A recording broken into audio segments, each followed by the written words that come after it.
Okay? And then, pansinin natin yung mga Hudyo, no? Pansinin natin yung mga Hudyo. Yung mga Hudyo, ang mga Israelita ay talagang hinihintay nila yung darating na Mesaya. Talagang hinihintay nila yan. Pero bakit nung ipinanganak ang Panginoong Yesus, alam naman nila yung scripture, alam naman nila yung kautusan, pero nung pinanganak ang Panginoong Yesus, hindi sila pumunta at sumamba. Una, dahil nabanggit ko na yung una, especially mga religious leaders, ayaw nilang merong gawin. Natatakot sila kung anong gawin ni Herod sa kanila. Natatakot sila anong tanggalin ni Herod sa kanila. Yung pangalawa is, ibang Mesaya ang nasa isipan nila. Diba? Sinong Mesaya ba yung hinahanap nila? Kasi sa hula ay dapat yung Mesaya ay magmumula sa seed ni David na maghahari na katulad kay David. So yung hinihintay nila na Mesaya ay someone na matipuno, magiting na sundalo at i-deliver sila o ililigtas sila laban sa pagsasakop, pananakop ng mga Romano sa kanila. Yun yung hinahanap nilang Mesaya. Kaya kung yung Mesaya ay papanganak sa sabsaban, paano magiging ito, di ba? So, doon pa lang ay iba na yung kaisipan nila. Hanggang ngayon, hinintay nila yung Mesaya. Hanggang ngayon. Kung maganda, pinag-pray natin Israel. Sa ngayon, kung mapansin mo yung mga interview sa manood kayo sa YouTube, ganyan, sa news, ang pinagmamalaki ng mga Israel, yung mga armas nila yung kanilang highly trained, yung aming mga sundalo, yung mga armas namin, meron kaming Iron Dome. Hindi lang may Iron Dome, meron pa silang bago, yung mga laser, nakalimutan yung tawag doon Yung mga laser na rin sila pang sabat sa mga missiles ng kawan. Pero hindi mo naririnig lumalabas sa kanila ang Diyos. Palaging doon sa mga armas na sila nakadepende. So, sana darating yung time. Ipag-pray natin na banggitin na rin ng Panginoon doon sa laban na yan. Kasi kung ang katotohanan, kahit na may magaganda silang armas, malalakas na armas, kung hindi sila iniingatan ng Diyos, napakalat ng Israel. Saglit lang huwasakin yan. Pero dahil nandun ang protection ng Diyos sa kanila, hindi pa sila nadadaig. Hindi hayaan ng Panginoon. Hindi hayaan ng Panginoon. Pero, ang hinintay nilang Mesaya ay ganoon. Isang mandirigma, isang someone na ililigtas sila laban sa mga Romano. Pero, sa hula, ang darating na Mesaya ay ililigtas din sila. Ililigtas hindi lang sila, ililigtas pati ang buong mundo, ililigtas ang lahat ng tao, pero sa pagkakaalipin ng kasalanan. Yun ang mission ng ating Panginoon. Kaya siya nagkatao-tao. Para tayo ay palayain. Kaya nga siya naging ransom, di ba? Ransom, siya yung ipinangpalit, ipinangbayad sa kabayaran ng kasalanan. At ano na kasi yung kabayaran ng kasalanan? Kamatayan or death. So, ang kabayaran ng kasalanan ay kamatayan. Ang Panginoong Yesus, niligtas niya tayo doon sa pamagitan ng kanyang dugo, sa pamagitan ng kanyang pagpunta dito sa lupa para maipako siya sa krus. Kung hindi siya nagkataong tao, wala naman dugong agos sa kanya. Di ba? At saka hindi mo siya pwedeng ipako kung siya ay Diyos. So, kailangan niyang magkatawang mga tao. Ngayon, ang tanong, ano ba yung reason ba't ka lumalapit sa Diyos? Ano ba ang reason ba't ka lumalapit kay Jesus? Pansinin muna natin yun. So, nakita natin yung mga religious leaders at mga Hudyo, ang hinintay nilang mag-iligtas sa kanila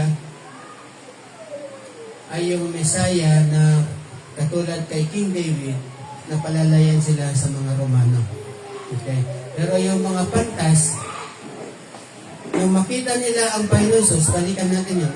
Nung makita nila ang Panginoong Jesus, nalubos yung kanilang kagalakan, sila'y nagpatira pa at sumamba. Pero nang time na yon, ano ba ang Panginoong Jesus? Sanggol, baby. Hindi man niya maprotektahan ang kanyang sarili. Kailangan karga-karga pa siya ni Mary. Ginaganon-ganon pala niya. Parang si baby. Di ba? Kailangan ginaganon-ganon pa siya. Susubuhan pa siya. Pagdididihin. Di ba? Ibig sabihin, yung wise men, hindi nila tinitingnan kung ano yung magagawa ni Jesus sa kanila. Ang tiningnan nila is kung sino ang batang ipinanganak na yun. Kung sino si Jesus. So, balikan ko yung tanong ko, anong reason bakit kayo lumalapit kay Jesus? Napakaraming tao na ang nasa isipan is healing. Lord, ano galang Jesus? Kasi nagpapagaling siya. Eh, wala nang problema doon. Talaga naman papagaling siya. Lord, lalapit ako kay Jesus kasi blessing. Diba? Blessing. I-bless tayo talaga. Wala na yung problema doon. I-bless talaga tayo ng Panginoon. Lahat ng iniisip mo na mga bagay, kagalingan, blessing, protection, ginagawa na ng Panginoon sa ating bawat isa ngayon. Pero kung yun yung dahilan, kaya tayo lumalapit sa Kanya, masyado siyang mababaw. Okay? Masyado siyang mababaw. So ano ba dapat yung dahilan? Lumalapit tayo sa Kanya, sumasamba tayo sa Kanya, unang-una dahil siya yung ating manlilikha. Okay? John 1:1,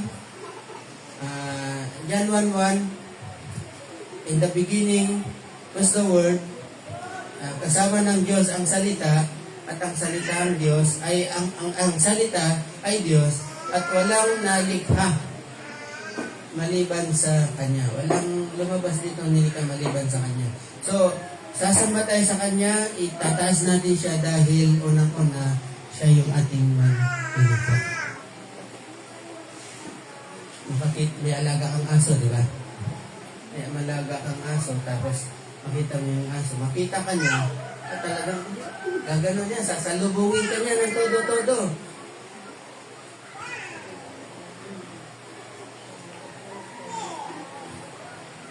Pinapakain mo lang yan, ha? Bibigyan mo lang ng pagkain, bubusagin mo lang, tapos dapat yung higaan niya ay tuyo. Pero ang Panginoon Jesus, nilikha niya tayo, tapos anong gagawin natin? Minsan galit pa tayo, Lord, bakit ginawa ko? Bakit nawala yung ganito?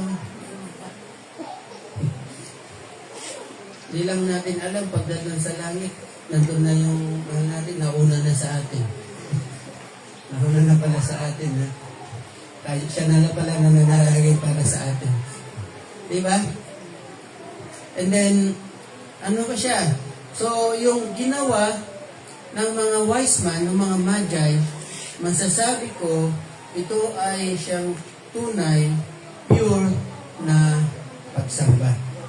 Pure na pagsamba dahil sumamba sila even to the point na wala pang ginagawa si Jesus sa kanila. Hindi man sila hinanap ni Jesus, kundi sila yung naghanap sa Kanya. Hindi sila naghanap kung ano yung magagawa ni Jesus sa kanila, kundi makita nila na lubos ang kanilang galak at sila ay sumba sa Kanya, even to the point na magbigay sila ng mga mamahaling mga bagay. Okay, katulad ng ginto. So, ito yung tinatawag natin na tunay na pagsamba. Dahil, unang-una, ang Diyos ay manlilikha natin, siya ay makapangyarihan, at siya lang ang matuwid, at kaya tayong gawing matuwid. Siya lang ang perfecto. Okay, marami pang ibang reasons para siya ang Panginoon Jesus ang ating sambahin at purihin. Ulitin ko ulit, yung others, all these things will be added na naman sa atin. Basta ang unang-una is, sambahin natin siya dahil siya ay Diyos. Siya yung ating manlilikha. At wala nang ibang reason. Wala nang ibang reason. At pag nangyari yun, hindi ka man niya pababayaan. Pababayaan ka ba ng Panginoon Jesus? Hindi. Ipro-provide niya yung mga needs mo. Kung kalooban niya ay pati yung healing, kagalingan. Basta kung ano yung kalooban ng Diyos, nandoon tayo. Okay? Ang lahat ng ito, ang tawag yan ay biyaya, grace. Yeah. Okay?